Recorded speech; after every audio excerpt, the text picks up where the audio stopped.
Reporting well earlier, I spoke to the former City Minister Lord Myners, who was appointed during the beginning of the financial crisis 3 years ago. I began by asking him how deep Britain's exposure was to Greek debt. Very difficult to quantify, but certainly considerably more than the Financial Secretary to the Treasury indicated when he was forced to come to Parliament yesterday to give a statement on this issue.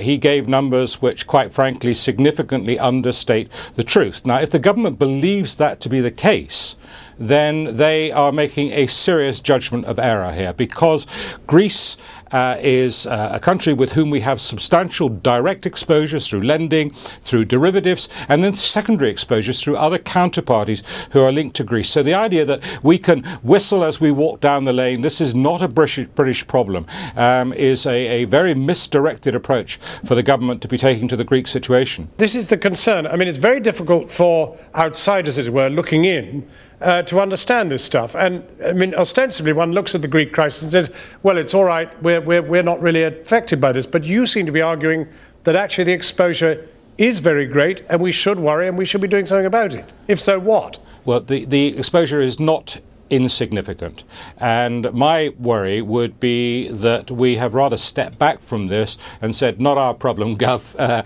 we're not in the Eurogroup, we're not putting any more funds behind this, and have turned our back on it. The size of London as an international financial centre, not only in banking but in insurance, is such that we are critically exposed to what happens in Greece. We do have an economic interest in the outcome, and in particular we have an economic interest in ensuring that Greece does not default on its debt obligations, which means that we should be putting our shoulder to the wheel to encourage those in Europe who are working to extend more credit to Greece while it sorts out the whole issue of its solvency. We thought we were being led to a place where this would never happen again. It sounds as if what you're saying is actually it could.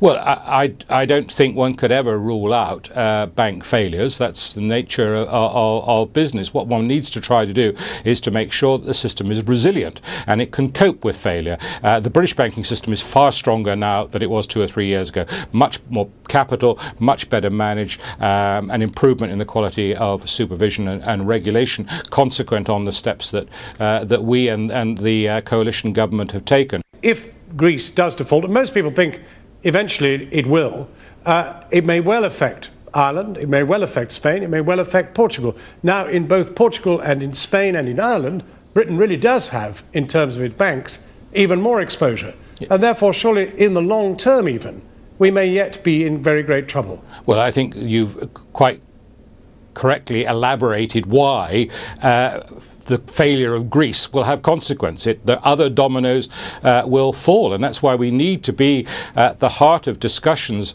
in Europe on this matter. We're not out of the woods yet. The situation is looking pretty ugly at the moment, John. Paul Myners, thank you very much indeed for talking to us. Thank you. Former City Minister